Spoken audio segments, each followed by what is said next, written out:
has happened, I can put all of my attention here. Good. I have some wonderful stories. I'm so happy because I do. This is actually great because you know what? I was intending on starting earlier, but I have a whole audio setup with my headphones, with a Focusrite, with this is the Audio Technica microphone, the Apple interface that allows you to connect a phone charger and USB, and all of those wires that hook up to the phone. And I like to use it. I do like a microphone. And I was thinking because in church when I was a kid, I always loved the microphone. I would grab the microphone. I never was adverse or afraid. Even if I was like, I have the microphone. Because I remember my dad speaking or my grandmother speaking and just the power of the voice and your words, even in church. Um, the power of strength, you hear it when people talk. Not everyone has it. Not everyone has strength when they talk, let alone that energy. You have to be it to feel it. So when I would hear someone speak and see that they had a microphone but they didn't actually need a microphone. Okay, hold on. We are we are just going to go with cellular signal. So I had all of that, and I coordinate all of my wires, my extension cord, everything, so I don't trip over it, so it's not mangled. But it's somewhat restrictive because the headphones I can't get up and move, and there's the microphone cable. And I said all that to say I typically can't get up and like adjust my clothing, but I can today. And I am so excited because I do love a well styled outfit. I do love vintage, but I have said as much as I love vintage, because I secondhand vintage shop all over the world. As a flight attendant, that is what I did on every layover. And also, I was thinking about it like fashion has always, thank you, Andrew. Fashion has always been a part of me. And I bought the most glorious sewing machine today. And it's Swiss made because I don't want an American made anything, really. The quality of American products are basura. They are they are as low as nothing. So you can have nothing or you can have an American product. I don't want an American product. If it says made in the USA, I say no. Thank you. Okay, so I'm telling the story about these earrings. So I had the most fabulous day. And one of my final stops, I was on my rollerblades. I love to rollerblade. And I'll just listen to my body or that internal compass, like, go here. Sometimes I don't question that. Do you ever have that where you'll just feel um, a motion to go to this store? Like there's nothing you need in that store, but something is telling you to go. Thank you, Omnis or honest. Honest, honest. It's just spelled without the H. Very quirky and well thought out, honest.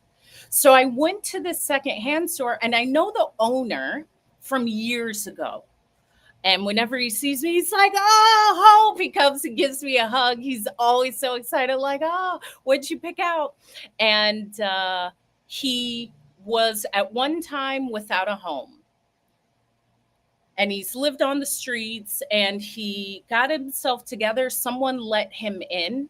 They like took him in because they're like, dude, you are really on like knocking on the door of not being here anymore. Someone brought him into their home and helped him out and really just poured into him.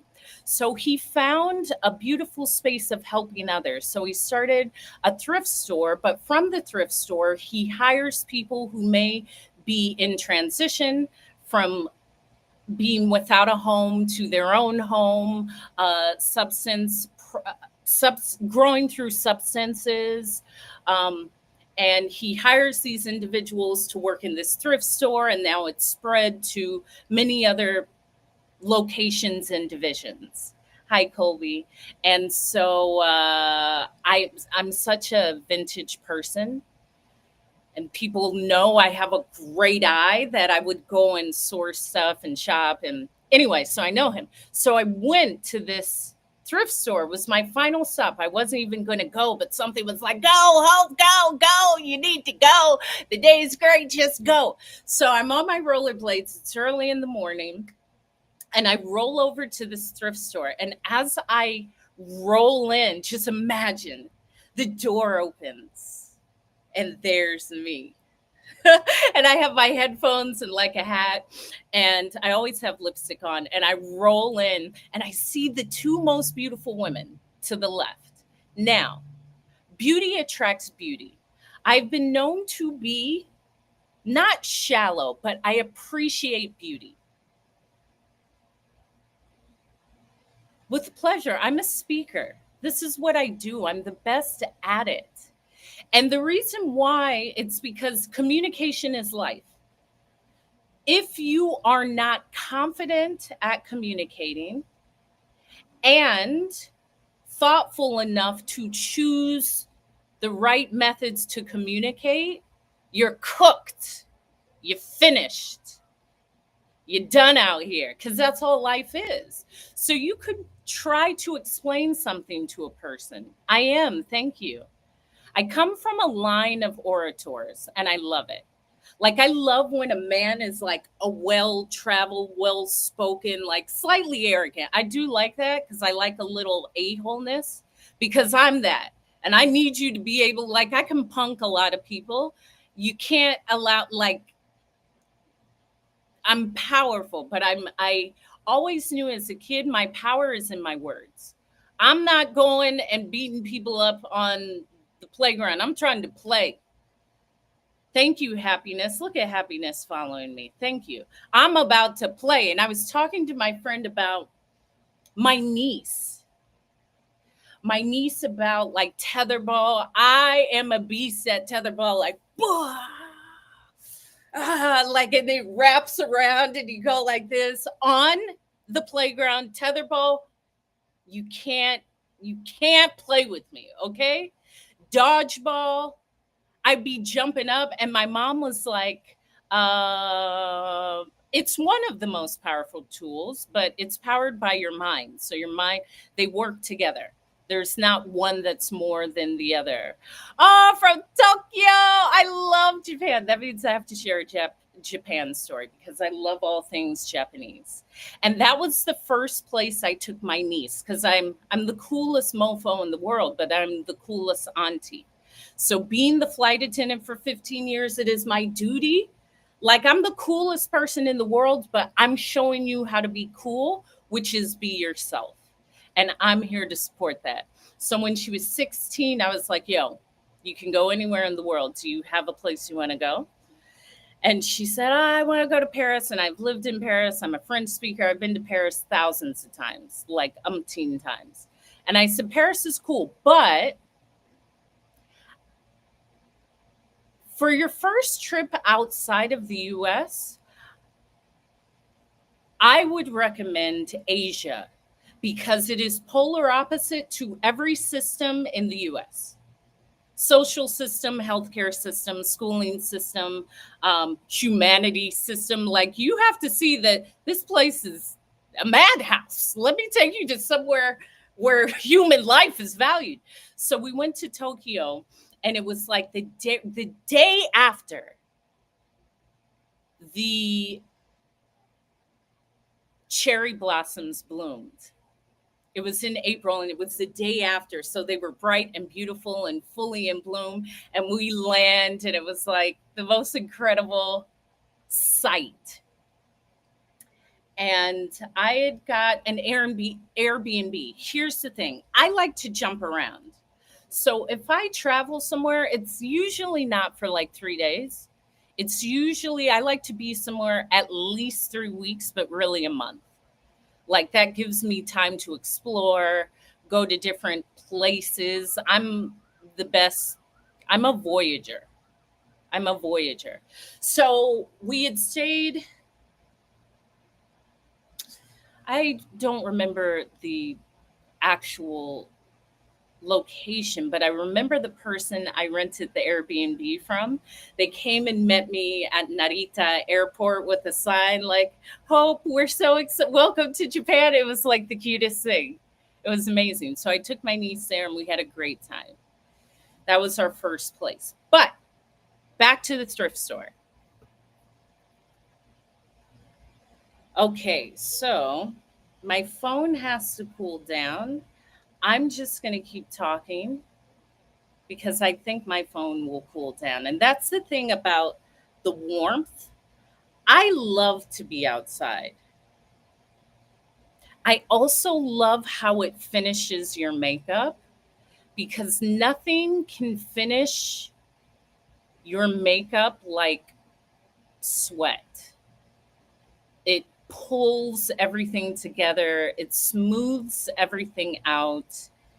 It is truly like the best primer and finisher and setting that you can have. And so I like to be outside, even if it's hot. I don't know why people allow the sun to get to them so much because I love the sun. Ideally, I would never leave the sun. It's the best place to be. The sun, wherever the sun it's the best place to be. The places where the sun is not the best place to be. As someone who is seen. And it's just because the sun does raise dopamine levels and it does encourage you to be outside and move around.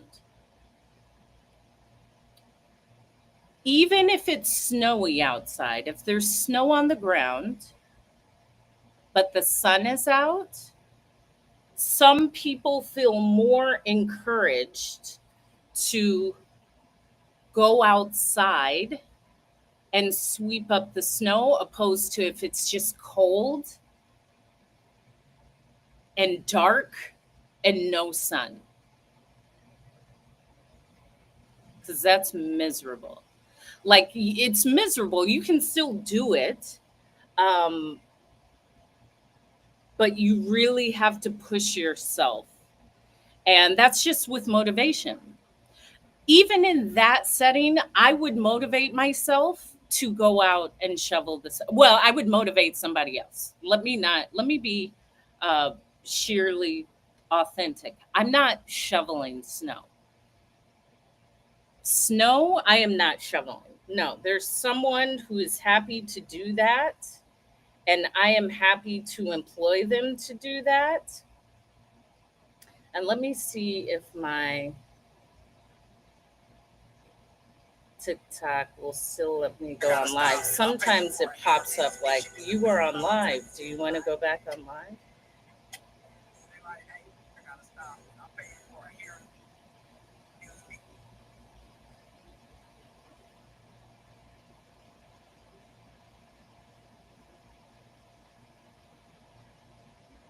There we go. I love that feature.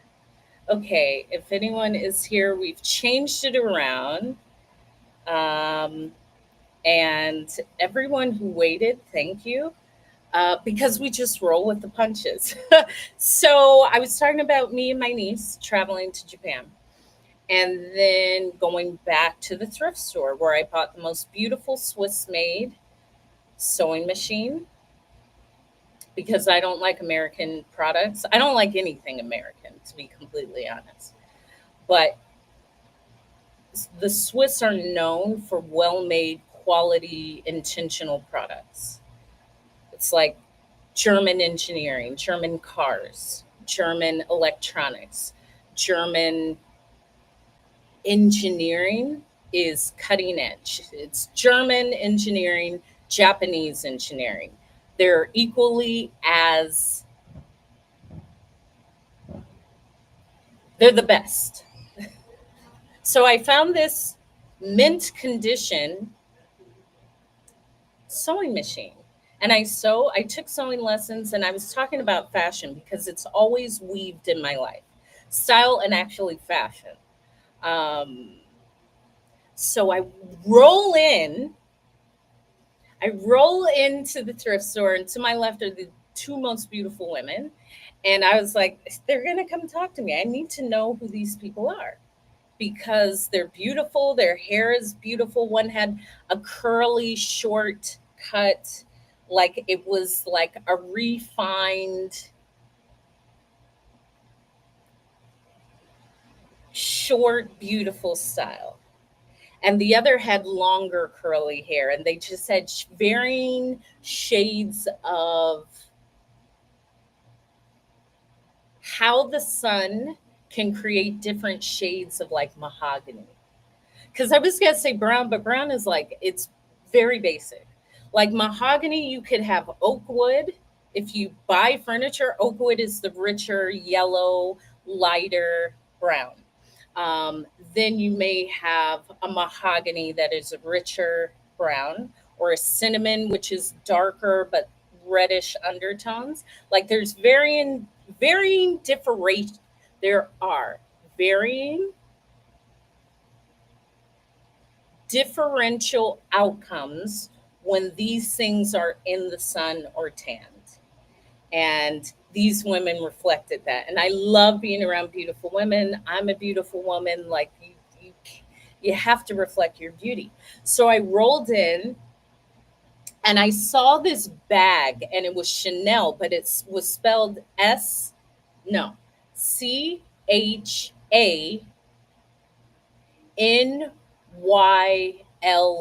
Like it was just the most off the beaten path spelling of Chanel. I was like, yo, that is so cool. I'm going to buy that because it is so cool. And because I love style, I wouldn't be getting that for the effect of it being Chanel. I'm buying it for the style of look how this is spelled. Like it's such a play on what branding is, but that's all a name for a clothing line. It's branding.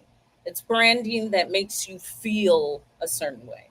Aspirational, what you equate to wealth or more money than you have. In all actuality, it's just branding. It's not actually that. It's what it makes you believe you are or you are close to, and it makes you feel better. Because if I have this designer name, I have had enough money to purchase it. And that money means that I am whatever, fill in the blanks. Uh, no, but sure. So, anyway, so I was looking at the bag, and the girls are like, oh my gosh, you're on your rollerblades. I'm like, yeah. They were like, you look so cool. I was like, thank you. Today's been the most glorious day. And they said, yeah, we had a great day too. I said, what did you find? Because I love to see what people find. I always find the best thing, and everyone always finds the best things for them. So they opened their bags, and the girl was like, I'm moving. Um, we both live in LA, and I'm moving, and this is what we bought. So they showed me what they bought, and then we start talking because I talk to everyone, and we were having such a great conversation because they were asking me about rollerblading, and uh, then one of the girls said, "Have you been here long? How long have you been here?" I was like, "Well, that's a loaded question for someone like me because I'm never anywhere long, but most people would feel that that's like a somewhat normal question to ask because most people don't hop around too much or travel that much. So, with my lifestyle, I've been able to live where I want and when I want because to me, that creates the life I want. I don't just want to be somewhere because it's oh, this is what the girl said.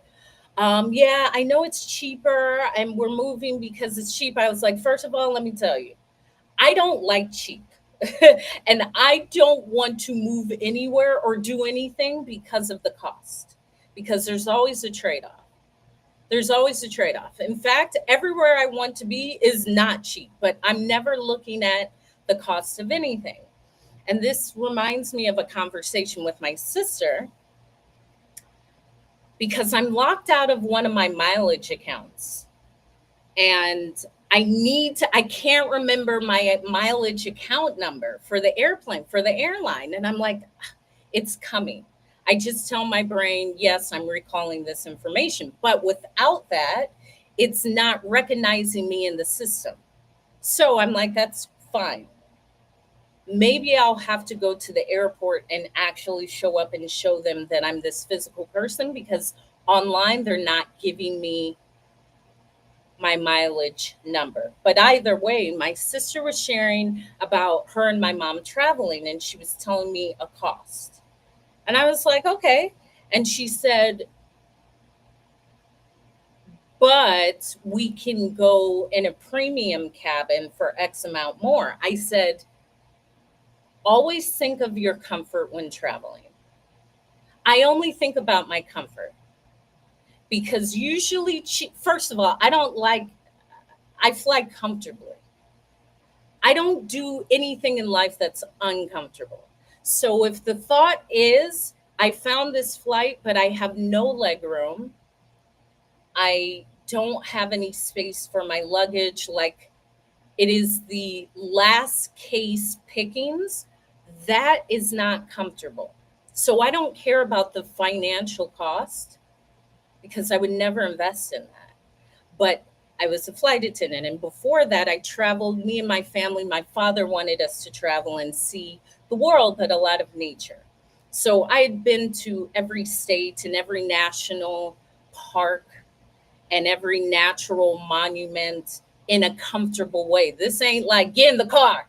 We're driving for 12 hours. No, we're driving and then we're stopping at a nice hotel and we're spending a night or two and we're exploring this place. And like when we went to Wyoming, my dad always loved Wyoming and it is beautiful, has lakes and mountains and the Grand Tetons, and it was a great trip. Um, thank you.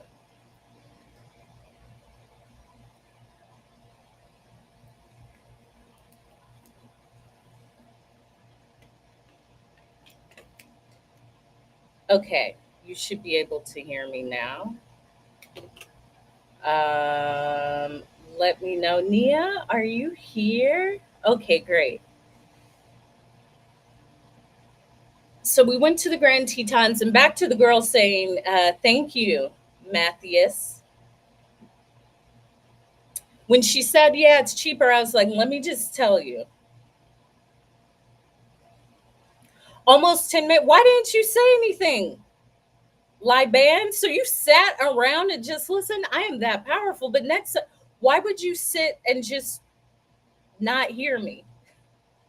Not why would you sit and not hear me? I understand. I'm beauty in motion. However, um, you wouldn't. Okay. Anyway, let's move right past. You thought I was on the phone. It doesn't matter. You could still type and say, I can't hear you. How am I going to be on the. Anyway, doesn't matter. This is like with anything in life. I'm. You have the sound now. So the girl, I told her I don't like anything cheap. And if you move somewhere because it's cheap, it's a trade off. It usually isn't a great trade off. There's a reason why certain places have a cost. Some places are whack, very whack. And I've been everywhere, so I know. But I was talking, and the girl said, "Where, what did you come from?" One of the girls said, what did you come from? What's your background? And I said, "Oh, I come from awesomeness. I come from amazingness." And I said it just like that. Like, I was so excited. I was like, "Oh, my background is awesomeness. I come from amazingness."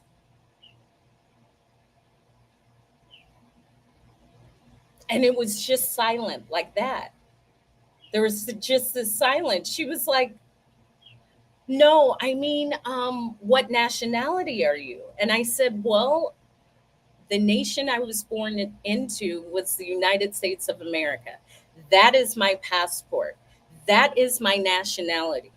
And I've had this conversation so many times being a flight attendant and living abroad, because most people would answer, "Oh, I'm from," like, there's so, first of all, from my perspective, I never care about anyone's background. It doesn't mean anything. It actually doesn't lead to any assumption that will be true for the person I'm talking to. The only way for me to know this person is to know this person. Not like, "What is your background?" But that's from me traveling and being all over the world and living abroad. And also, those are the wrong, they're not the wrong questions. They're not gathering the answers you need. I would ask, where are your grandparents from? Where does your grandparent? I will ask, where were your grandparents born on your mom's side? Where were your grandparents born?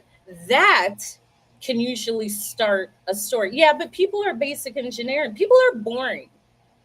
They're boring. They're boring. But then you meet someone like me, and I'm not going to, these are my honest questions. It's not to make someone feel uncomfortable, but like, that's my response. So then her friend, and there was an uncomfortable silence. It wasn't uncomfortable for me, but I don't think she knew what to say. Yeah, I hate that. I don't like, "What do you do for a living? How are you? Where do you come from?" Like, awesomeness. What about you? I assume the same is for you. Um,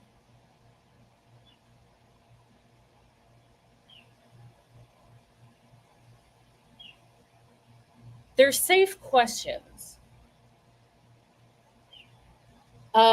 So her friend was like, "I like that answer. Awesomeness. I like that answer." She started laughing. She was just, there was something that she understood. Thank you for the follow.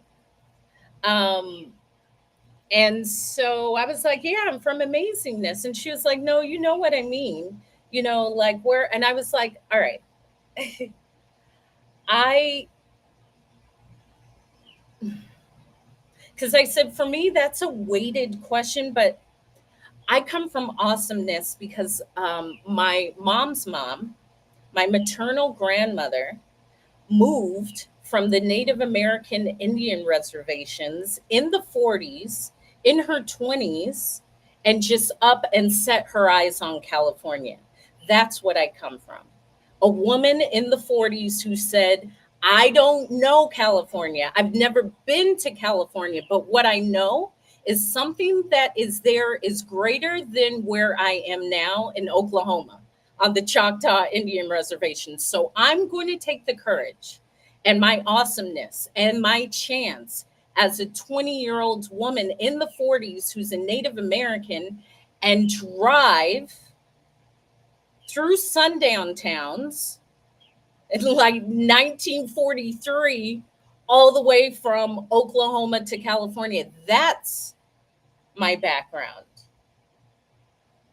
She was like, no, I get, whoa, that, yeah, whoa, yeah. And I was like, think about that. Like, you're telling me you're moving. I'm sharing to you, I shared with you as a flight. I've lived everywhere, really. I don't even think about it because from California, it was DC, DC, London, London, Paris, Paris, DC, no, DC, London, London, Paris, Paris, London, London, New York, New York, Jersey, Jersey, Hawaii. But in the meantime, I was being a flight attendant and traveling to like these places. So I said, I share that and I share about my flight attendant background because that was already in my lineage. Like I can't even imagine the world my grandmother was in because it doesn't exist. It doesn't exist. And that's even a space of compassion. I could never understand fully. I can try to, but there's certain nuances, there's certain things about my grandmother in the 1940s that I wouldn't even fathom. I wouldn't even fathom. It is not a thing. Those women did not, they never expected. It wasn't even a thought to like own a house and be who they were. It was, you will at one time be connected to a man because how are you going to buy a house? How are you going to have a bank account? Like for a woman in the 40s, this was not out of line. That was somewhat expected. So to make this move and to work her way up, she worked in the field. She picked cotton in California. Then she started cleaning houses. And then from cleaning houses, she determined the best job for her to be with her daughter, my mom, is to work as a nurse. She wanted to be a nurse. Um, but she wasn't allowed to apply for nursing school because how she'd appeared at that time, she wasn't able to apply to nursing school. So she would clean this woman's house who happened to do the admissions from, we were always live, that doesn't mean anything. What I'm saying is change is always happening. What's up, Decade 7? Change is incremental. I'm sharing this story because everything she did allowed me to show up as independently as I am. And I'm doing the same for someone else, probably my nieces or like, but it's always, you're actually always better off than who came before you in every way, in subtle ways and big ways, because everyone is improving for the next in some way. So she cleaned this woman's house whose husband happened to do the admissions. And my grandmother is like, I want to be a nurse, but I'm not able to apply. Again, she came from the Choctaw Native American Indian reservations in Oklahoma, moved to California. Thank you, Maurizio Costa, for the follow. Moved to California, started working in the fields, then cleaning a house, then wanted to go to nursing school. And it was a blessing where the guy was like, wait a minute, she wants to go, give me the papers. I'm going to ensure that they allow you to apply for nursing school. It's all of these little things. And that's why I never focus on history so much. Because at times, what's up, R&M Craft Decor? The thought is, look what was done. Well, sure, I accept that. But always understand that there's the equal opposite. And these subtle things of someone saying, you know what? Give me the papers. I know they say a woman who's showing up as her is not able to go to nursing school, but I'm going to sign in that you can ensure to go. And not only will you go, I'll pay for your nursing school. And so my grandmother went and became a nurse and was married and divorced, but created a beautiful life for herself. She had a Cadillac Coupe de Ville. I remember when I came around, because I came around, my granny was like in her 70s. Granny had a Coupe de Ville. Granny was bad. Granny owned two houses, full out cash. She rented them out. She would always keep her money wrapped up in a kerchief with a safety pin in her bosom. Granny kept a pew pew on the side of her bed because she came from, listen, Oklahoma was some rascals.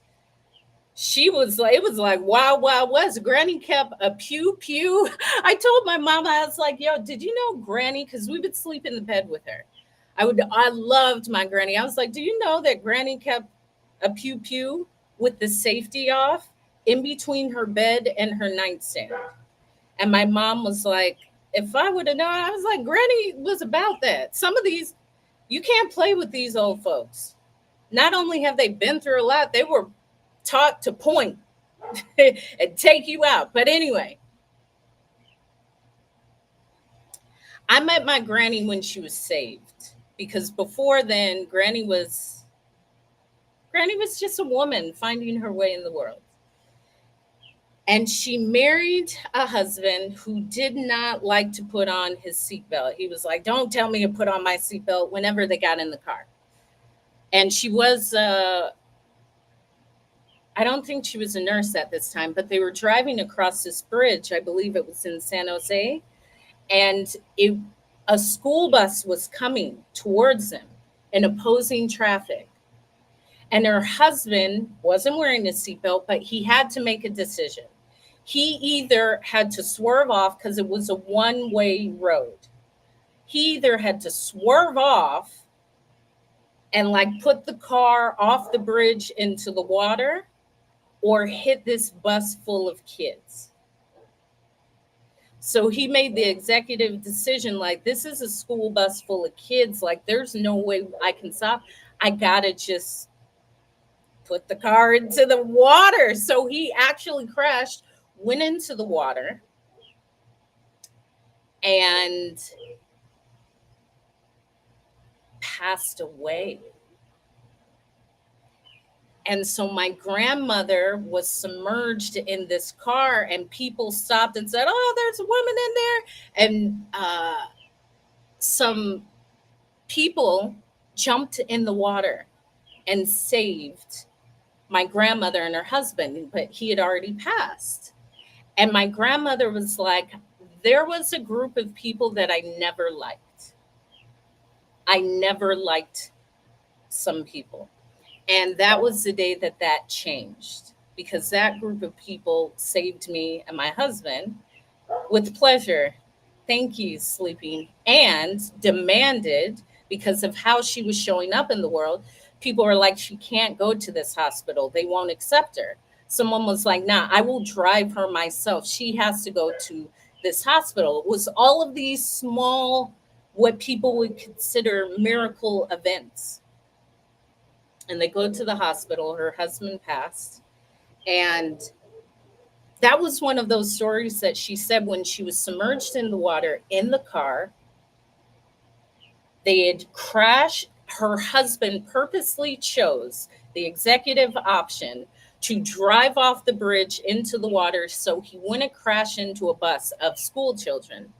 And she said when she was in the car, in the water, like drowning, she just saw this brightness and a light that helped her untangle herself with the seatbelt and like really kind of just pulled her out of the car. And then she just remembers being back onto the bridge full of water with someone like pumping her chest, giving her CPR when she came back. So that is like what I come from. That person was destined to be here. which means she had to be here for like the long range goal for me to be here. And to think about that. And I shared that because I said, as women, like, you're moving, I've lived all over the place. This has been what we've always been doing. Like, just do it. And I'm encouraging of it. What's up, Justin? All my peoples.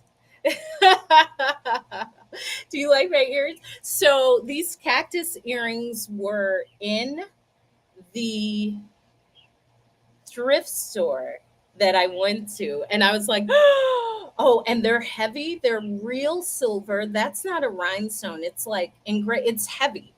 I believe it's real 925 silver, which I usually am called to gold. So that's saying something. Thank you. I am awesome. I said that. I am. Thank you, Justin. Thank you, thank you, thank you, thank you. Oh, Justin, listen to this story. Okay, I also don't pay attention to people because people are like people. Some people are stupid, but I remember there's this guy that lived in the unit right next to me, my unit. And do you remember that guy, Justin, with orange hair? He looked like Carrot Top. He was like a friend of somebody's, but anyway, I guess he came and just like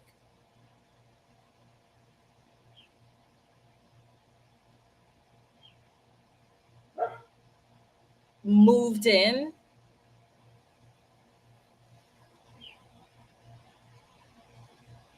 and he would always have the AC on. And this is in Maui. So, like, I had a lot of air circulation in my home. I could open all the windows. There was a time I would turn on the AC, but the AC is so drying. And I'll have the AC on and the windows open. Like, I don't know. I like fresh air.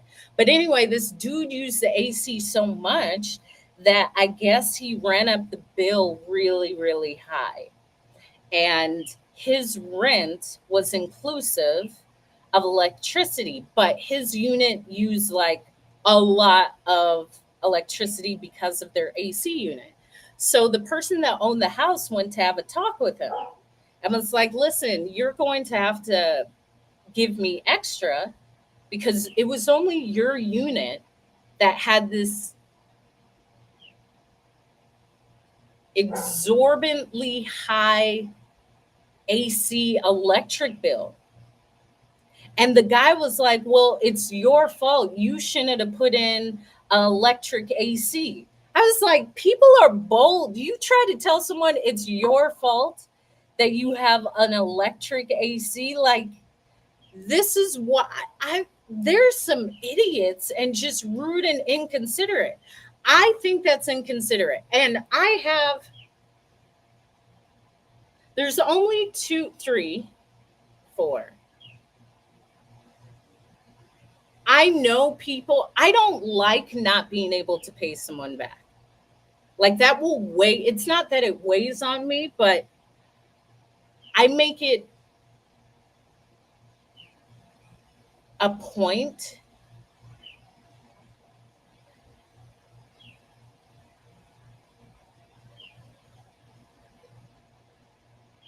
to not owe people money.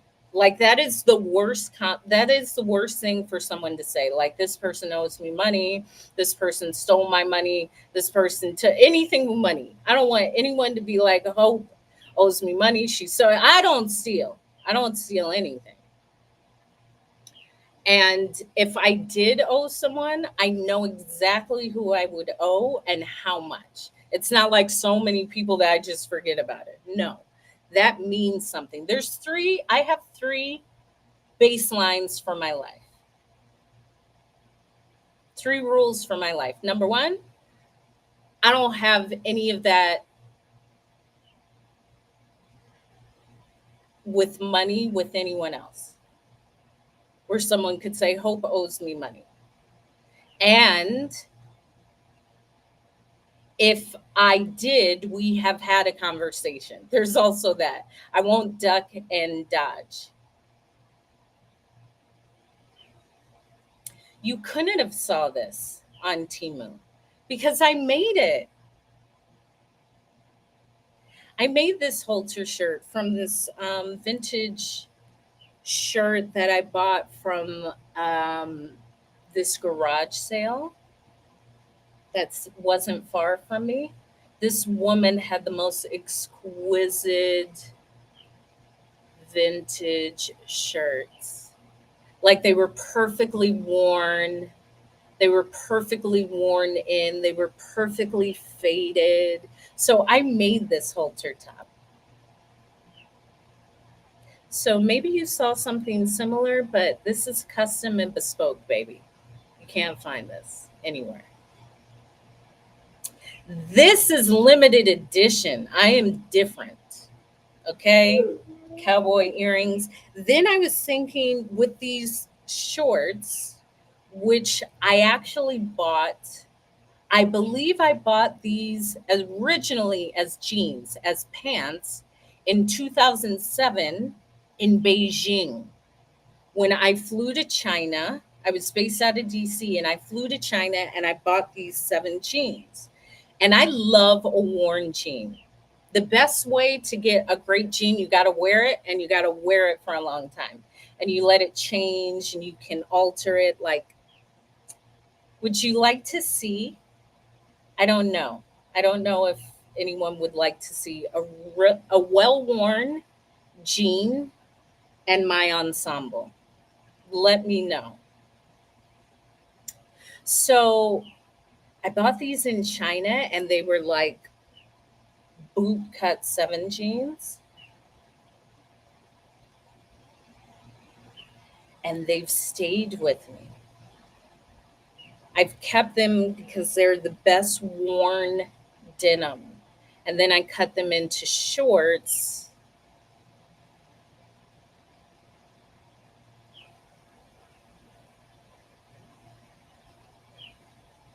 I must have cut them into shorts after London.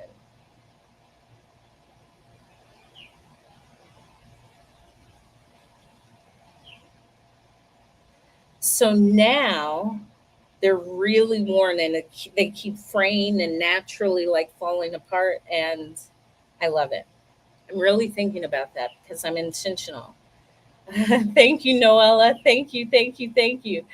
And Magical is following me because I'm magical. Thank you. Okay, let me show you because I can share with you this, but I have to show you. And the best way is for me to do it like this. So I made this shirt. Hold on. Because see, like how this I did not do. Let me show it. This is just, it's been naturally just doing that. Let me show you because it's an ensemble. As I said, it's an ensemble. So they used to be, okay, so, right, let me show you.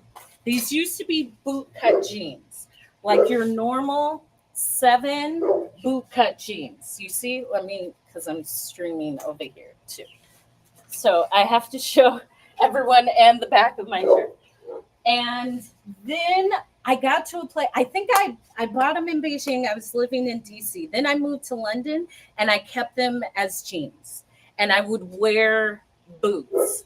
Thank you, Adrian, with my hair. And then I believe when I moved back to the US, I cut them as shorts and I would wear them like at the beach because all of this, that is like naturally done.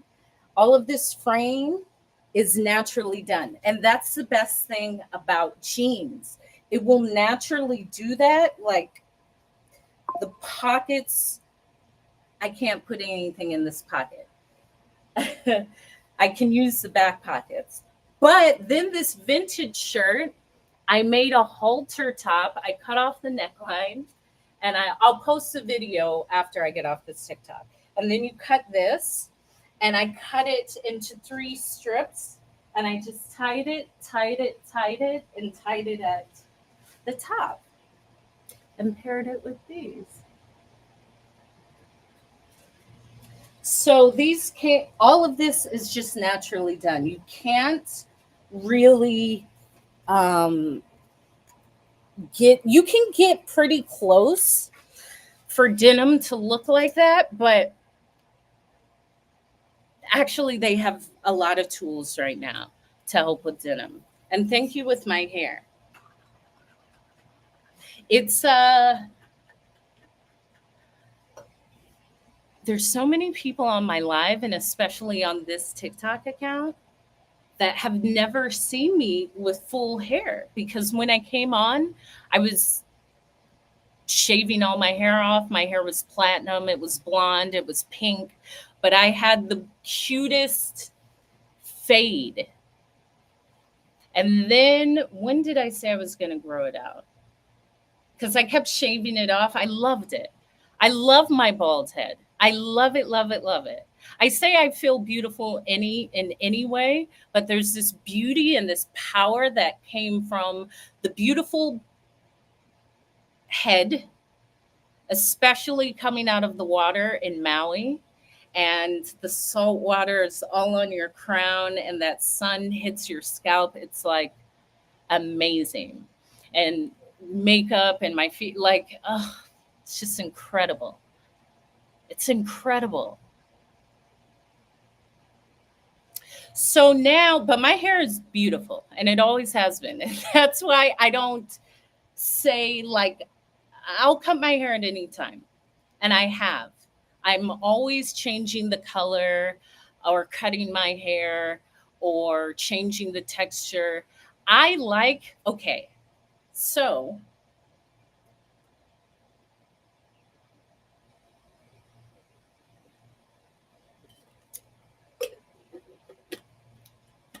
and this is, I'm not even going to preface it. In the like 2000s, probably even the 90s. So let's say 90s, 2000s.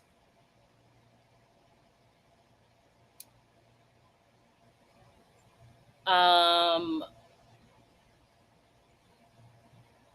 Wigs and these things were not, it's not that they weren't a thing, they weren't accessible. Wigs and like hair things that famous people would wear on stage has always been around. But now they're more accessible and less expensive. So you see people investing in their appearance and investing in wigs. But in the 90s and the 2000s, you if you had a lot of beautiful hair, you couldn't easily replicate that. You couldn't just go and buy a wig. If you had beautiful hair, it was going to, you didn't always have the resources to make it seem that you had beautiful full hair if you didn't, if that makes sense. So what I'm saying is the women that could just look beautiful without all of the add-ons has always been the most beautiful to me.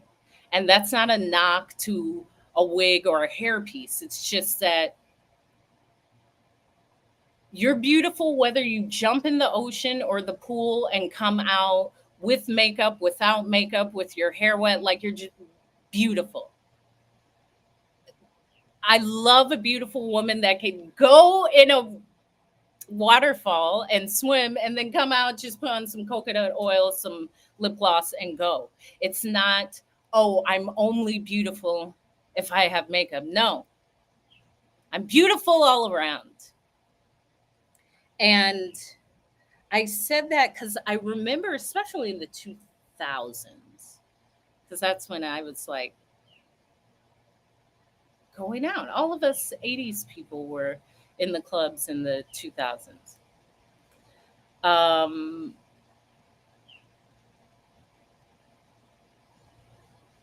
so, first of all, feeling beautiful regardless of what I have on, I am beautiful. And it's important to remember that, anchor that, and believe that. Not I'm only beautiful when, no, regardless, I am beautiful. I am beautiful. And it does not have to just connect with visually. Like I'm a beautiful soul, unless you're a scoundrel. Some people are like scoundrels. And I've met those people too. And that's not a knock. Sometimes you're just, everyone to me is going through that lesson of learning to get back to yourself. So maybe that's a lesson in some way when you believe that people have done you wrong or stolen from you or lied or just, we're all seeing it from our own perspective, but so what? Getting to that point where, like, yes, this person did me wrong, so what? No, I'm not disagreeing with you, but okay, so what now? Is it just the observation? Because when a complaint is just an observation. If you come to me and say I'm cold, you are observing that you feel uncomfortable because of the temperature. That's an observation. Do not stop at the observation. If you are cold, so what? What do you want to do about it? Do you want to keep telling me you're cold? Do you want to keep doing this and shivering? Do you want to come up with a method where you're warmer? Do you want a coat? Like, what do you want to do? And many people will just stop at the observation. I'm mad. I'm cold. This person cut me off in traffic. They shouldn't have said that. True. Okay, sure. Now what? Now what? Well, they shouldn't have. No, that's true too. Okay, so what? Well, I need to tell them. Why? If it's someone like you're in traffic, observe how you react to traffic. That shows how not present you are. And if there's a space of peace, no amount of traffic or how anyone drives will actually take away from your driving experience. I don't care if someone is close to my back bumper. I don't care if they didn't signal. Like, I'm aware of it, but to bring that much attention takes me out of, I guess, my harmony. And that's just an observation. Like when I shared a complaint, sometimes it's just an observation. I remember after the Beyonce concert in Houston. Now, first of all, I told my sister, I was like, we can drive there. My sister didn't want me to drive. I think she just feels a sense of control. Like, I don't feel comfortable. Fine. There's no reason for you not to feel comfortable, though. Like, you think that I'm going to run you off a bridge? I'm not running myself off a bridge. Why would you don't get to assume that? And why would you assume that? I'm not an unsafe driver, but I don't focus on other drivers. I'm aware. So anyway, she had said, I don't want you to drive there. Fine. I'm all cool, calm, and collected because I know she hasn't done this. Not in a major city. The best thing you can do in a major city is to drive to a concert, because after a concert, all other 50,000 people are trying to hail a rideshare company, just like you. So you may be waiting hours and there's surcharges, or you may have to walk to catch one. Like, I already know that. I don't care. The thing is, regardless of how it goes, I don't care. But she doesn't know. And here's the thing, most of the time, people who don't know just learn. I'm not here to get in the way of your lesson. If I said, hey, sister, it's a better option for both of us to drive because when we come out of the concert, you don't even like to walk. You don't even like to be around people. You got to be around all them people that were in the arena, stadium, walking blocks and miles, and you don't even like to walk to get a ride share. But I'm not, even if I say that, the response is, well, no, it's not. Again, have at it. I've done it all over the world. Paris, went to concerts in Brazil. Like I go to concerts all the time, but this is your lesson to learn. Who am I to stop you? I know you're 5 years younger and you believe you know life. You don't, but this is a lesson. So we're in Houston. We take an Uber there, which is normal price because you're going. Again, the Uber might have been $23. I know at the end of the concert it's going to be like 300 bucks. I know that. I actually don't care paying for it because I have to get back anyway. So, all of these variables, if someone says, I don't want to pay, I don't care if you don't want to pay. The question is, do you want to be home or do you not want to be home? The fact of you not liking the cost, I don't care about that. Do you want to get home or do you not want to get home? That's it. Your resistance to what you feel is too much is in you. In reality, the cost is you want to get your butt home. So you'll have to pay it because you didn't want to drive. And I understand all of this, but actually, all of this is okay. Driving would be okay, paying the surcharge, doesn't matter. It was worth it because of the experience, which was the concert.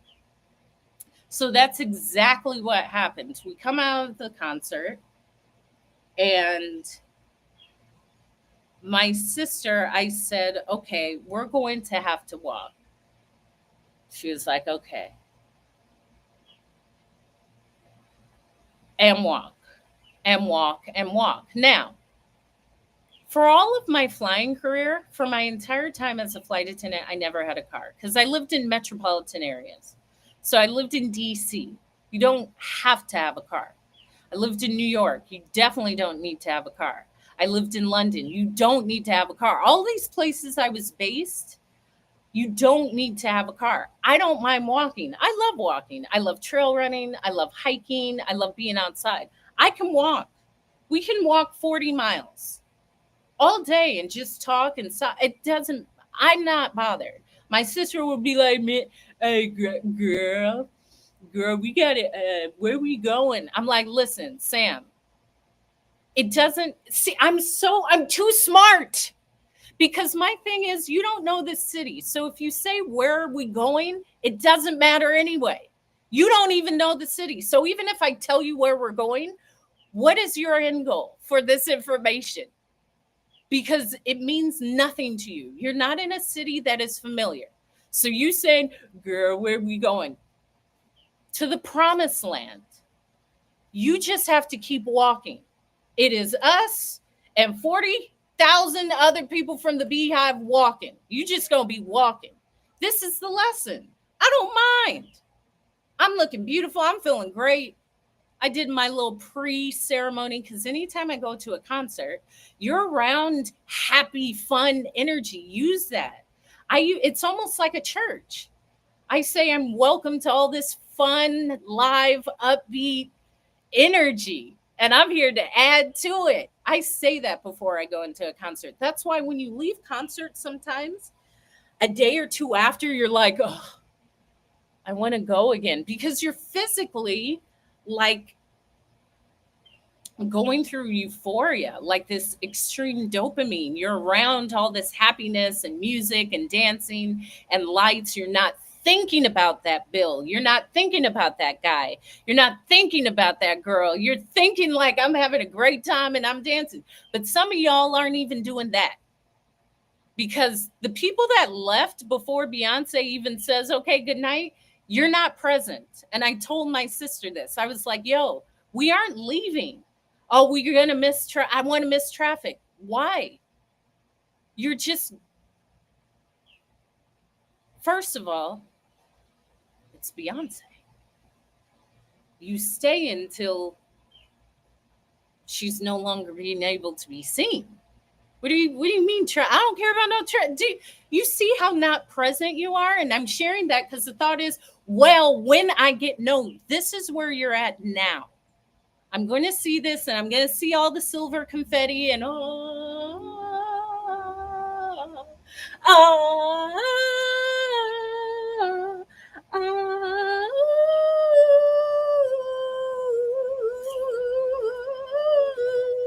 she's like, I love you. Thank you. I love you deep, deep, deep. And she's fly. I'm not leaving. Y'all need to not leave. Y'all live bad lives. Here's the other thing. I have lived a great life.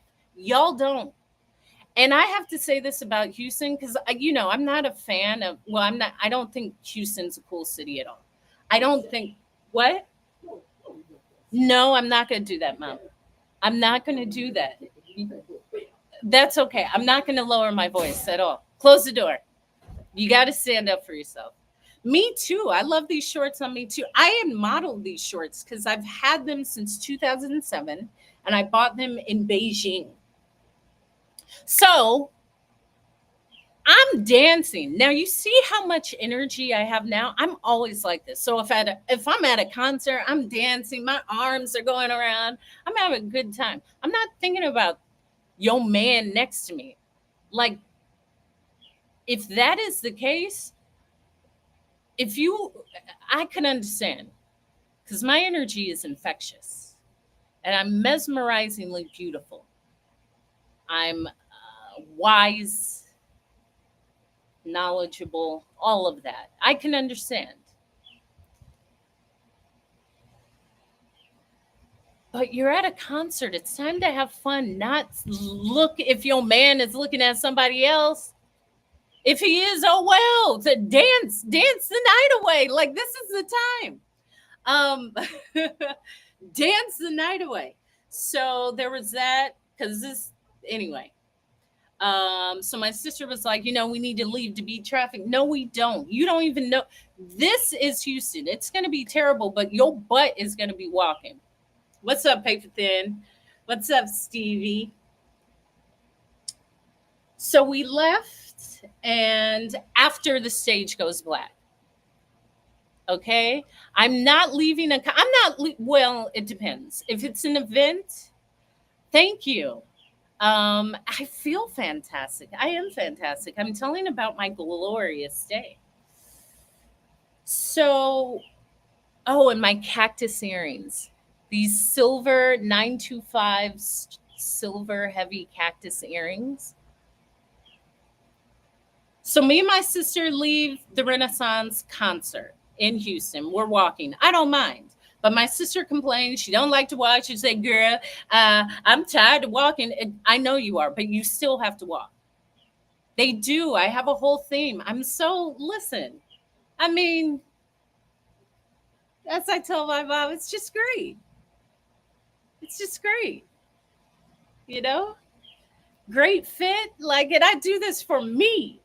That's the problem. You doing it for other people to see. No one has to see me. I see me. That's why I do this. It's a reflection of how I feel about myself, but gosh darn it, I'm great. Okay? You got to look at yourself and say, gosh darn it, I'm great. Yes. And today's a great day. Thank you. World's greatest. Like world's greatest chocolate bars. Now, Americans, no. I know my arm, like my body is chiseled like it's incredible. My body is incredible. And I feel incredible and flexible and strong and like defined and glowing and healthy and vibrant. Speak that into yourself. Someone says, "Oh, girl, I don't feel good." Get away from me. I was at this luncheon, this bridal shower, and I was next to, I know, it looks really great. I even tell myself, "Oh, you're looking great. Looking great, feeling great. Life is great, you know? Glowing, it's just all good." So I was sitting next to this lady and I was saying,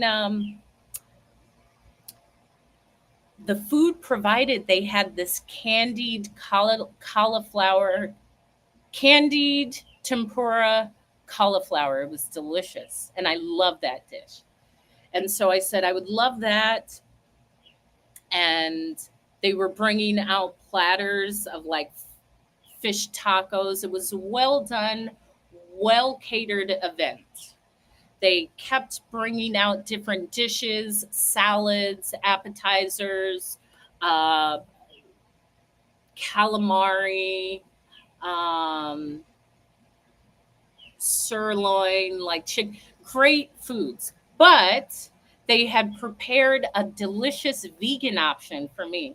Okay, I will consider it a hope look. It could be Western inspired, but I am not going to take the stamp of Texan. That is like the worst of the worst. Being a Californian, do not ever insult me like that. That is it's California and then everything else. And I don't even like the US. I say that. But these second rate states don't label me as that. Western inspired, sure. Second rate states. No one there's no one that's in Zurich, Switzerland that was like, man, when I grow up, I want to move to Atlanta, Georgia. No one says that. They usually say, and this is like that, the top 4 American cities. Okay, here are my top American cities. 4 top American cities. Now, I'm qualified. I'm a flight attendant. I've lived in California, Virginia, DC, London, Paris, New York City, Newark, New Jersey, Kahului, Maui, Kula, Maui, and traveled over 70 countries. I could technically say I lived in Chicago because I was there for 2 months for training. So, and I was a flight attendant. I was going to these major cities all the time. So when anyone says, what are the major cities in the US? Number 1, New York, period. Come on. Number 2, LA, period. That's it. Most people who aren't from the US, everyone knows New York. Everyone knows the Big Apple. Everyone knows Lady Liberty. Everyone knows the Trade Center. Everyone knows Hollywood. Everyone knows, like, what else is a LA landmark? Maybe Disneyland. They don't say, oh, well, Seattle, they may, but most people aren't. So, major cities. Number 1, New York. Number 2, LA. Number 3, Chicago. In 2025, you haven't been anywhere. That's honestly, the big cities are always going to be listen, people who can't cut it, everyone wants to be in those cities. Most of the time you will hear, I can't, it's too expensive. There's a reason why. There's a trade-off. New York, LA, Chicago. For me, 4 would be Miami. As a flight attendant, New York, LA, Chicago, every major airline always has a base in these cities. This is why these are major cities. If it's not a major city, it is not going to have a major city international airport. So this is my information gathered as a flight attendant. New York obviously connects to the entire world. So you can get almost anywhere in the world out of JFK or Newark Airport, really. You won't have to take another flight. You can leave from JFK or Newark and get anywhere in the world. Thank you all for the follow. Same thing with LAX. LAX, you can get anywhere in the world, specifically Asia and the South Pacific, Australia and New Zealand, but anywhere in the world you can get to out of LAX. This is why the major cities, yes. Chicago is the next major world connector. Now, if anyone says, oh, well, Atlanta's the busiest airport, I understand that, but it's busy per calculations of takeoffs and landings. That is true. However, LA, Chicago, and New York aren't far off. And Chicago has always been another connector for the world, the financial world, the business world. It connects a lot to Asia. You will always see major airlines all have a flight into Chicago. Secondly, offshoot airline, so not a major, but a low cost, will have a flight next to that major airport. So if it's not LA, it would be Long Beach or it would be Orange County. If it's not O'Hare, it would be Midway. If it's not LA, JFK, it could be LaGuardia. Like you can connect through LaGuardia or Newark or even Iceland. But those are the major places. When anyone says Atlanta and Houston, first of all, I know what you look like. When anyone says the four major cities are New York, LA, Atlanta, Houston, no one cares about Atlanta and Houston. Like around the world, no one cares about that. Everyone knows, and it's not that they don't care, but Hollywood and the Big Apple, New York City, are just in. No, they're not. Stop that, Eric. There's greatness about every city. So that's a ridiculous generalization. Um, if you're in the US, you probably aren't living the most humanitarian life. The US isn't known to encourage humans being healthy and safe, believe it or not. But where every place people are thriving. And I also say that because when I was talking to this person this morning in this thrift store where I got these earrings, my sterling silver 925 earrings, the girl was like, the one was saying, "Oh, I live in LA. I'm from New York." I was like, "I've lived there. I know. I have a sister that still lives in Washington Heights, but I've lived there. I was based out of JFK and then Newark." And she said, "Oh, okay. Yeah, I have family there, but I'm from Brooklyn." I'm like, "Oh, whereabouts?" She was like, "Brownsville." I was like, "Oh, okay. I understand. I know your area." And she was like, "Yeah, I know." And I said, "New York, I would never go back." She was like, "Me too." And she tapped her friend and was like, "See, I told you, New York, something, something, something." And I said, "But in saying that, Brownsville, thank you, Harlem 1952. Um, yeah, nobody cares. It's New York, LA, Chicago, Miami. Because when you think of it, even old folks would be like, "Oh, Miami back in the day, and Frank Sinatra was playing the piano, like tickling the keys, and like all of these other secondary. Y'all want to put yourself in it? You're not in it. You're not in it. Okay? New York, LA, Chicago, Miami. Now, the other places are large cities, but they ain't major. Okay? No one says, "I've always wanted to grow up and marry a beautiful woman from Lubbock, Texas." No one says that. They say, "I wish they all could be California girls." Okay? There's a reason. There's a reason why the song is "All My Exes Live in Texas."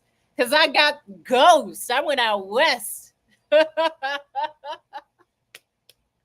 And New York girls are a bit rough, but there's something about them that is has a charisma about it.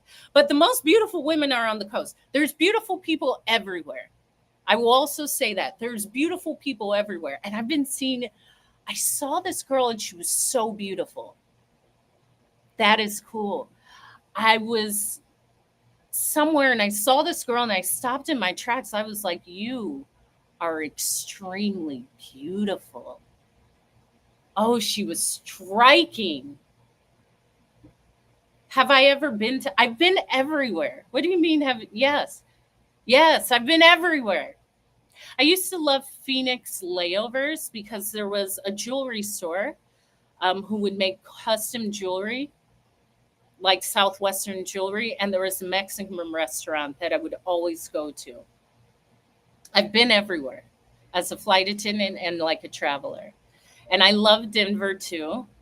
I've had a lot of fun in Denver because one of my friends who was a news reporter, we met when I lived in DC.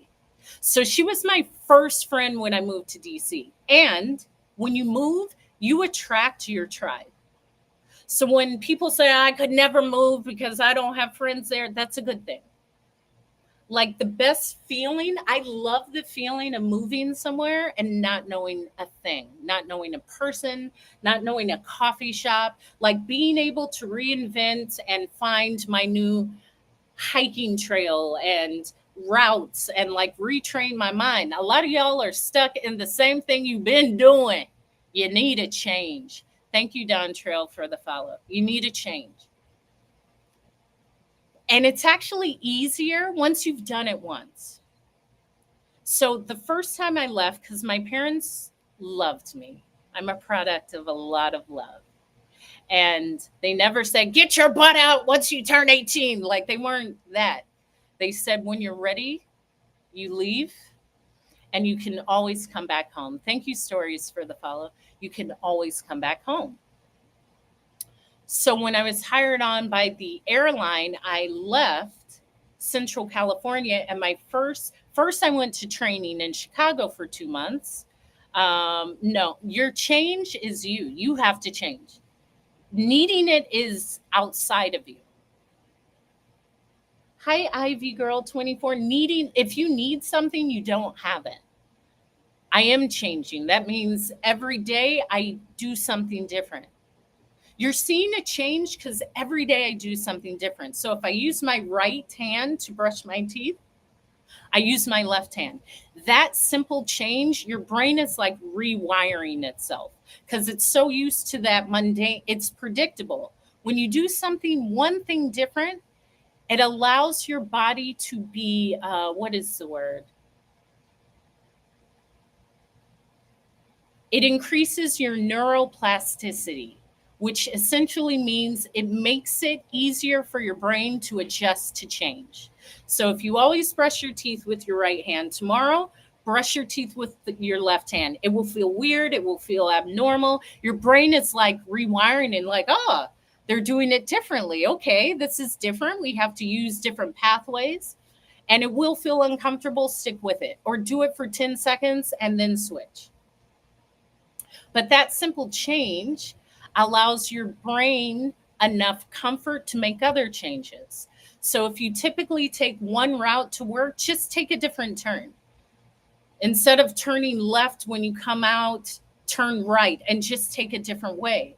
Your brain has to adjust to different signs, and all of that change just creates need for more change. Not need, but you're starting to change. Thank you, Genevieve J2, for the follow. So when I moved somewhere, I will say there's always a transition time. Um, there's always a transition time. It's not immediate. Like I just snapped into place. Sometimes you do, but it will take you learning how. Like I talk to everyone. I have great energy. I'm out anyway. So if I'm going for a walk, I'm naturally going to meet people. When people say I have to try hard to meet friends, that's why it's a problem. Stop trying. Don't try to make friends. Don't say, today I'm going out to make friends. Hold on. Because these are like Daisy Dukes at this point in the best way possible. But don't try to make friends. Don't try. Do what you were going to do. I'm going to rollerblade. So on my rollerblading route, I may meet a walker or another rollerblader, or I'll stop at a tea shop and get a tea. I may meet someone there and they may say, oh, cool rollerblades, and we'll talk. And that's how you make connections. It's not, I need to make friends. You will. You don't have to try. Trying to make friends is the worst way to make friends. You usually are just trying to make friends with everyone. Everyone doesn't need to be your friend. And trust me, most people aren't. Most people that you think your friend, child, you'll see. But there's quite a few as well that are. It's both. It's both. See, and I've had it. I've had some true scoundrels. A lot of y'all are, as I say, whippersnappers and scoundrels. Like you are the bad guy. You are robbing people, you lie to people, and you try to say, this person doesn't like me. They don't like you because you're an awful person. And you just aren't assessing yourself. But I don't care. I'm going to get away from you. It's taken that. And I never know what people are going through. Probably in LA, another dumb response. That was dumb. People are just people everywhere. It's not central. I don't think Americans are smart, but I mean, Americans don't know geography. You don't know. Americans are not. Let me move on. I would never centralize anything to anywhere because people are just people everywhere. And I've been to many places and have seen themes everywhere I go. So it's not, well, there's more here and less in Taipei. Like it's a lesson and I don't really pay attention. The thing is, my life is about me. I'm considerate of others most of the time, but if it's some BS, I'm not really. No one can get me out of character. It's always a lesson. What am I learning from this? Am I learning that I have to use my voice and say, this is unacceptable? Or, hey, the energy you're in, the person you are is attracting this. You're accepting this because this is what you're attracting. It's maybe not them, maybe it is you. Like even offering, maybe it is me. Maybe this is where I am and I have to use my voice or use my boundaries. And it's not that they're taking advantage of me. I'm in a space where I just haven't learned to stand up or say something. So they can take advantage, they can try to take advantage of your time, of your money, of your whatever benefit. But if I have the voice and the knowledge and the training to set a boundary, then no one can take advantage of me. And I heard a creator on here say, like, people will lure you in and set you up to humiliate you and do a humiliation ritual and make you feel bad. That will never happen to me. No one can listen. Who's going to humiliate me? What are they going to do? Like pull me in front of the class and pants me? No one has that power over me. How would someone humiliate me? There's nothing you can say that could ever humiliate me. There's nothing you can say about me because I own whatever I am, but I'm great. So there's nothing that I need to hide or that you can say that would make me dim my light. In addition, I'm amazing. So who's going to do that? But even to have that outlook of people will try to, I don't care what people do. It's up to me to respond in the most powerfully loving way for myself. Thank you. And my grandmother used to say she got a nose so sharp she could cut cheese. And I was like, what does that even mean? I don't even know what that means. Who's going to cut? First of all, who's cutting anything with their nose? Second of all, why cheese? And third of all, why would I use my nose to cut cheese? Like, even as a kid, I'm like, that makes no sense. Your nose so sharp, you can cut cheese. If you could, you wouldn't ask. And that's the difference. Again, I had reminded someone of this. I don't ask permission. That's why when I'm sharing, no one can humiliate me. No one has that permission over me. Any man who knew he could have me doesn't have to ask me anything because he knows he possesses whatever it takes for me. If you have to ask permission, it ain't you. If you have to ask permission to show up, you aren't showing up. I don't ask anyone for anything. I show up as me, as a human. I love life. I'm willful with life. I still have like an excitement, But that's simply because, number one, you got to walk away from things. And sometimes that can be a lesson that is just a lesson that's repeated until it's completed. Um,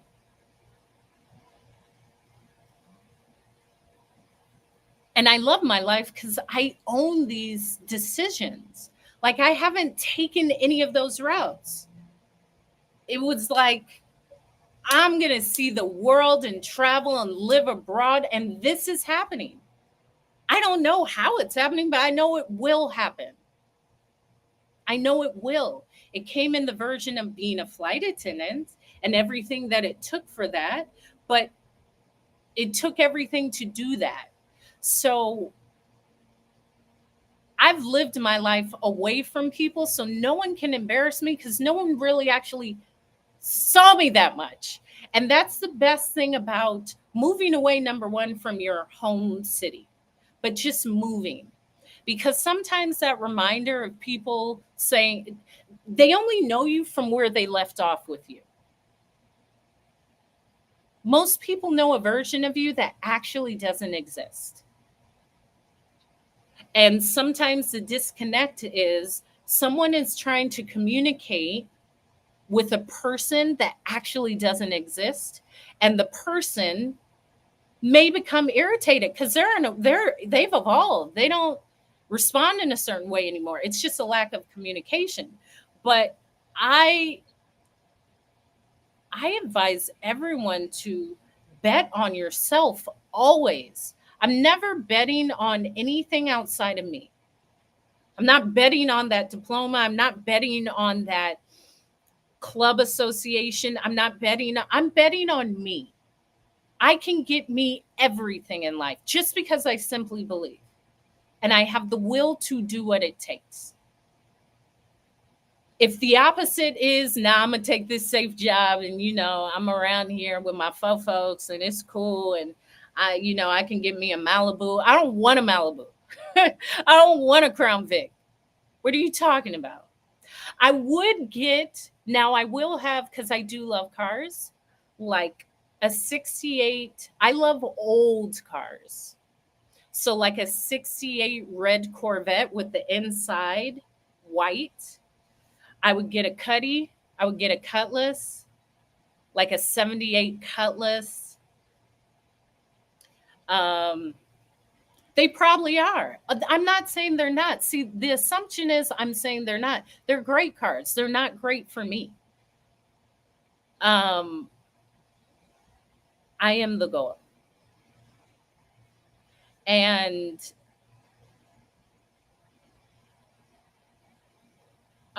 vintage, like a Toyota Land Cruiser from like 94.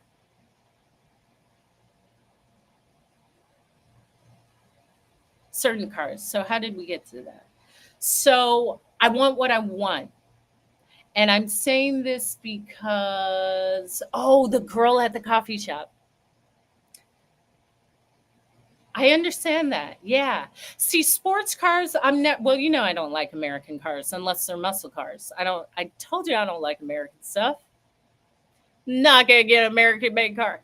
But I do love, if it's a sports car, it's Italian. So your sports cars are Italian. Okay? Come on now. But I'm saying this because as I was on my rollerblades, I rolled into this coffee shop. And one part is a coffee shop, the other part is an eyebrow salon. And I looked at the menu and I saw they had the most refreshing, delicious drink. They had a Moroccan mint tea with lemon, honey, ginger, and fresh watermelon. And I was like, that is so refreshing. They had that and something else, but I was like, this is great. And it's so cute. It's intentionally decorated, muted tones, sepias, grays, warm, like clay stone colors. It's just wonderful.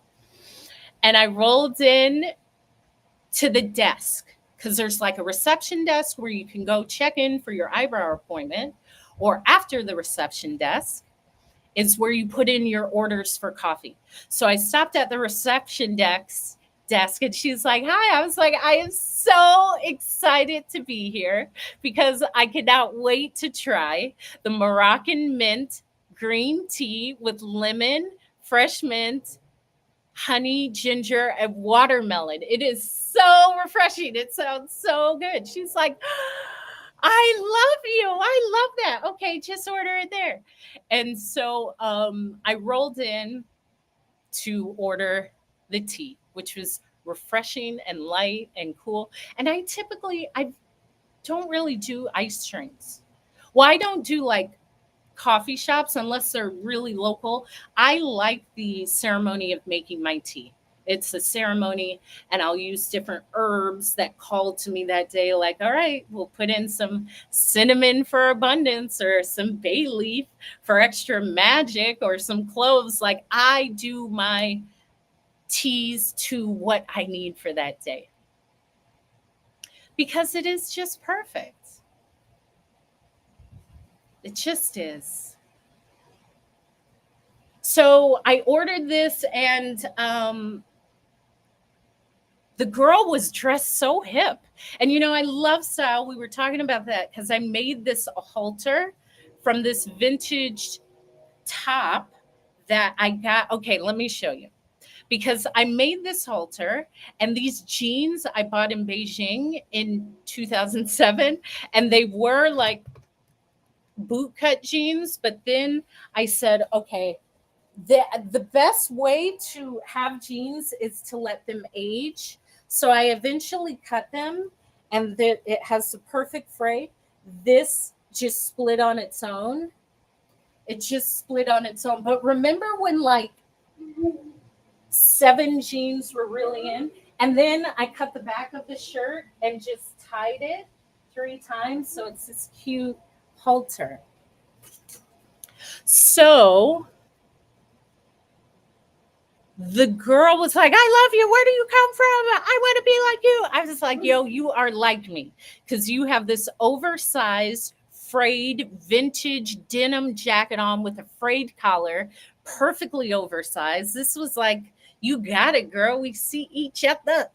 And she was like, "I do." I'm like, "You better hold your head high. I love that vintage denim coat. I love it. You are one of me." And look at this. You paired it with this khaki short that below the knee, and then these Bottega like mules. It's chef's kiss. What are we talking about here? It's beauty, and I love it. So the other she wasn't actually a barista. She was one of the eyebrow technicians. She was like looking at me smiling. And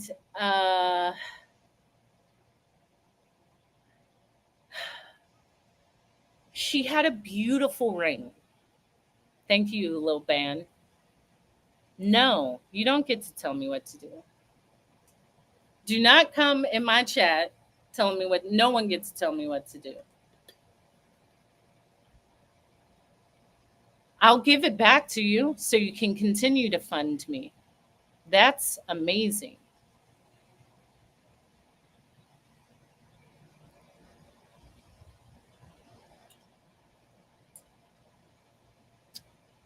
Oh, this is the lemon.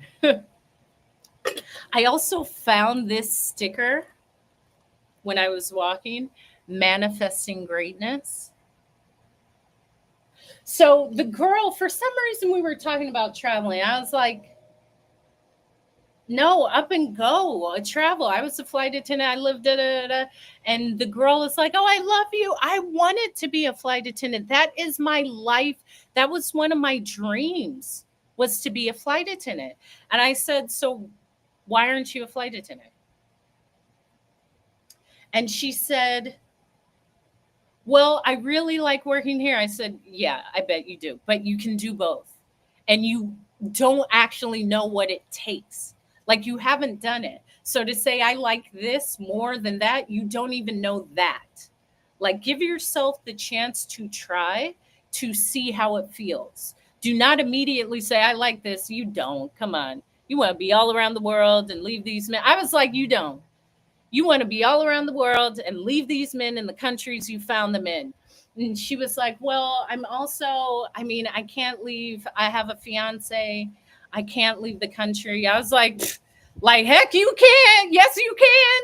You could leave that man right there. that the easiest way to break up with someone is to move countries. Goodbye. I'm going. You are not. It's been fun. There's no bad blood. No, none bad at all. You ain't coming. I'm going. Okay? We've had a great time, but they waiting for me. Goodbye.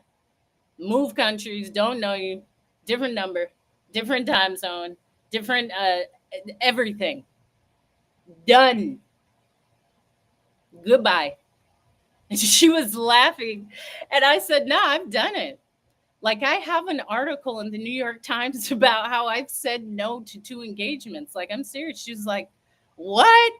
And I said, listen, it comes down to this. Anyone that has the ability to travel, you see that I can leave anything. There's nothing I will not abandon me, but I can leave anything. I can leave a job, I can leave a person, I can leave a place, I can leave a mindset, I can leave anything. There's nothing like I could never leave this place. Yes, I can. I could never live without this person. I've never met anyone I can't live without. The only person I've lived with that I can't live without is me. I can't live without me. You, I can live without you quite happily. In fact, better because of what I learned. But ain't nobody that I feel like I can't live without. Yes, I can. I haven't found it. Don't know what that is. Nope. I will leave. I will leave pretty quickly. I know my boundaries. Like, yep, no. And knowing that, like, it's gonna work out. It's not gonna work out, girl. Once you get to that point, we can work it out. Listen. I had to stop myself from singing because I love Bobby Valentino. I think Bobby Valentino has the greatest voice.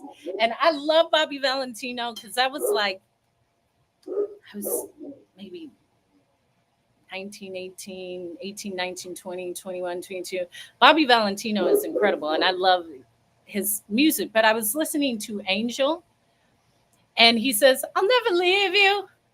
I'll die for you. I'll never leave you. I'll never leave you. I'll die for you. And I was like, oh, I can't sing that. What do you mean? I'll never leave you. I'll die. Heck no. I was on my rollerblades like, oh no. I can't sing that.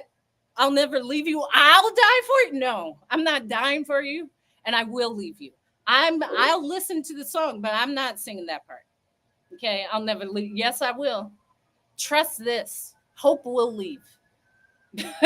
I will leave. And that means I have to even get into the point where you have to have me in a relationship. I'm not even getting more than likely I'm in love with me. Don't ask me these stupid silly questions. Life is love. Have I been in love? I fell in love so many times today. With me. With my tea, with the conversations, with the things I found, with the clothes I found, with the appointments I made, other versions of me, but I love everything. I love every interaction. It's not like I'm withholding love. You haven't been around me. The energy is powerful. So that doesn't have to be just in a romantic sense. But I told the girl that, yeah, you can leave. Like, you have to trust yourself. And unfortunately, a lot of women, a lot of people, but I'm going to speak for women. A lot of women doubt their intuition. And so they will know something's off. They don't know what it is, but it's a feeling something's off. And I remember telling someone, like, something's off. Like, do you feel that between it? Something is off. I don't know exactly what it is, but does something feel off to you? And the person was like, yeah. And that intuitiveness, you know when something is off, but you know when something is right and continuously right. Like when it's off, ain't nothing you can do. Like you kind of have to understand your intuition, your inner compass, your guidance, your God, your angels is teaching you something. And the thought is, I can change this by changing me. Like, I need to show up more. I need to be more subservient, or maybe I need to something to get that feeling back where it's not off. Sometimes that off feeling is you're no longer, that's no longer, the lesson has been learned. And for my proposals, and because I've seen my parents, and my parents have had an exceptional connection. I mean, my mom really nursed my father into the other side, and they would take dates every week and go to the movies and hold hands, and like they communicated. They weren't walking around with frying pans like, I'm gonna bust you over the head. Like, I was raised with communication and love and a foundation and peace, and I'm grateful for that because not everyone has that. But because of that, I know it's possible. And what I felt with the possible engagements of like, I don't feel that. And I've seen it, I don't feel that. What I feel is, I know this person, we do have a good connection, and it could work. Like, that's not good enough. If it's, I could make it work, we could make it work. We've been together 15 years, 5 years. So, nah, you should be wanting to jump for joy and run laps and be so excited to marry that person. If it's not that, it's a no. And I trust that. And I've always trusted it. And it's a skill, but the thought is like, nah, there was a friend of mine who got married. And I was like, why did she do this? Why? And she got engaged at like 21, married at 22,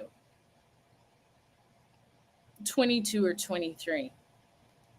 And at 22, I was like, wow, you're getting engaged. Like,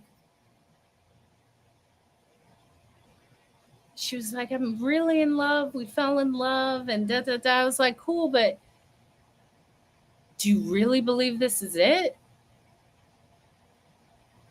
She was like, Hope, I don't want to be alone.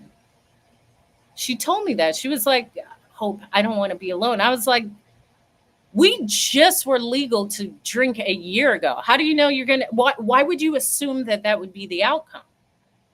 Like I always tell, first of all, the first offer ain't the best offer. That's in craps. That's in gambling. That's with anything. That first offer, you'll have a few engagements. You do it right, you should.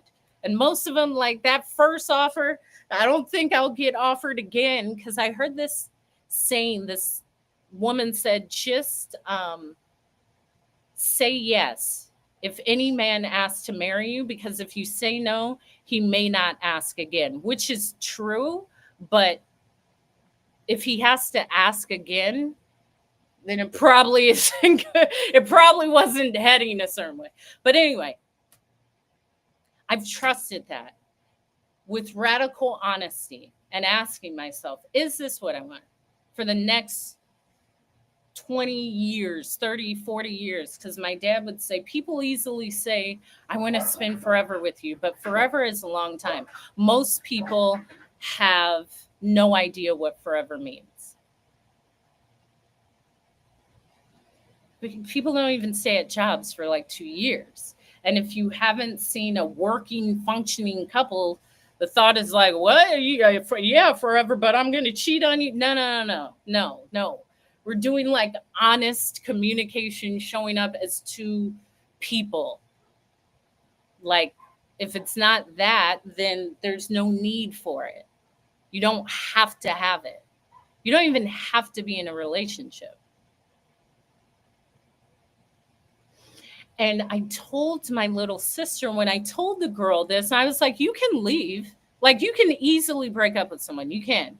You can say no to an engagement. You can. Like, trust me, you can't. Life will go on. And she gave me this look. She looked at me with intention, like,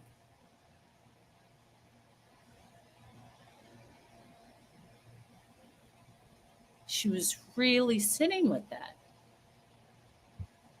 And I told my sister, I said, Sam, she gave me this really powerful look, and she was like holding on to what I said. And my sister was like, she probably had no one ever tell her that. Like, who's just going to say, like, if you need to break up with someone, if you need to break off an engagement because you truly do not feel like this is what you want, that is okay. The best, most beneficial option is to do it now, heal, that 6 months, 3 months, a year, continue on with life, or you prolong it and you go and you marry the person and you didn't really want to, and now you're really in a legal entanglement with someone and you feel like you have to be here and you have to make it work, and you will resent yourself because it was like, man, what I didn't want, I have.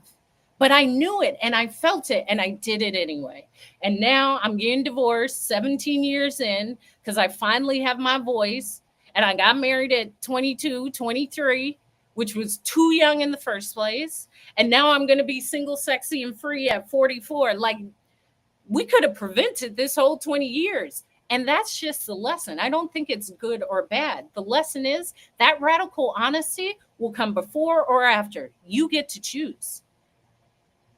That radical honesty of, this ain't it, but I'm going to do it. You'll get to choose at a point. Like, I learned the lesson. I'm out of here. I am not doing this. I'm going to love my life and live my life without your ass. Goodbye. Or, like me, nah, man, I see where no, it's just a no. I'm traveling the world. I'm living in London and Paris and New York. I'm a flight attendant. I have the best life. I don't have to rush to do this. Furthermore, if I don't feel like I want to do it, I don't really crave it. I live an incredible life. Partnership is great. It comes to me with ease, it stays with ease, but I'm not actively ever looking for it. Anything you're actively ever looking for, you're putting attention to, and you're usually drawn to things that may not be to your benefit. I'm always open for what you would consider romantic love. I'm always open to that, but you'll never hear me say, like, I'm not. I'm out, I'm speaking, I'm traveling, I'm hiking, I'm doing what I do. And in that time, my happiness, I'll just attract people. That's it. I ain't looking for no one. They looking for me. That's why I told my mom, you looking for me. Okay. And don't worry what is done when I am not in view. You have me here. That's what's important. Just like these lives. You see? Okay. Okay. You could be anywhere in the world, baby, but you in the best place right now. You are with hope. You have no idea how incredible your life is. No idea. What a great life. I am going to go have a lovely Madeline. This has been so much fun. If you have not followed me, follow me here on Hope is Speaking. I'm also streaming on Twitch, Hope is Speaking, and my YouTube, Hope is Speaking. I go live on YouTube Live, Hope is Speaking. My link in the bio has my TEDx talk, so you can watch my TEDx talk where I changed my life after having an emergency landing of being a flight attendant. And that's there. It's a great watch. It's just under 8 minutes. It's not a long TED talk. And all of my links are there. And I may come on this weekend. I don't always, because usually I'm traveling. So when I'm traveling, I don't always post because it's like, anyway, I may or may not. I do come live Monday, Wednesday, Friday. But sometimes I just feel inclined to, and I do pop up. So follow me and set a notification because then you will get a notification. Hope is Speaking is live. We have a great time. And I'm going to watch the sunset and maybe have a night swim. I love swimming at night. I love swimming, but especially under the full moonlight. It's excellent. So put out your crystals and your moon water and all of that stuff. And be bold, be beautiful, and roll on. Yes, I'm always by water. I'm right next to the pool. Let me see.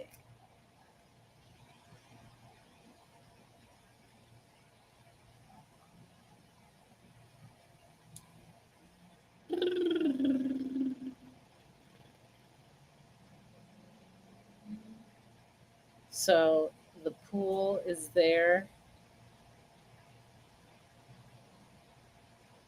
and someone took the floaty out, but uh, yeah, it's been an amazing day, and it's not even complete. I'm so happy about these. Oh, maybe I'll have to do showing off my thrift finds. Yeah, with the slide. The slide used to be the selling point. Like as a 14-year-old girl, I was like, I have a pool with a slide. It was like, this is why I'm so happy. I lived a great life. Listen, I had two people that loved me, and I had fun. I have fun. I ain't mad. I ain't angry. What are we doing? People are mad. I ain't walking around mad. We having fun. Okay? You want to argue, talk about what you hate, people don't like you, and I don't talk about people who don't like me. I like who likes me. I focus on that. It's a mindset shift, okay? It's looking real good over here. My sewing machine, because I said I had almost grown out of vintage because I've vintage thrift shopped, secondhand shopped all over the world. And I was almost picking up too much of other people's energy through that. And I love fashion. I love to sew. I love to make clothes. I love clothes. And I got a number for an exquisite tailor. He does like couture level tailoring. But I also said, I'm going to start making all of my clothes. I'm just going to start making it because I see what I want. I've been fashion adjacent. When I was flying, I had a lot of fashion adjacent. I was fashion adjacent. So I would go to New York Fashion Week and go to the shows and go to London Fashion Week and go to the shows and go to Paris Fashion Week. And this was back when I like moved to London in 2008. But I know what I want to wear. And so I said, I'm just going to have to make it.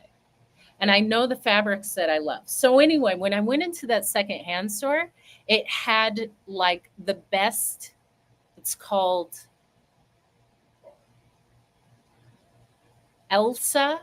It's a Swiss made sewing machine. And apparently it's top of the line because Swiss, like Swiss watches, it is the best. And it was in immaculate condition. I said, here's my sewing machine. And other clothes I'll rework or I'll tailor them. Like I'm loving that. This is why my happiness is constant. I'm not waiting to be happy. I'm constantly involved in small tasks, hobbies, things that keep me happy. My workout isn't going to the gym because I love to put on rollerblades and it gives me that happiness that I had when I was a 12-year-old, like just rollerblading and I had a popsicle and the sun was shining, like constantly bringing fun and love to yourself in what you do. I ain't walking around mad. So that's my incentive and encouragement to be fun. Just be fun. Start laughing, start smiling, doing fun things. It'll get you closer to me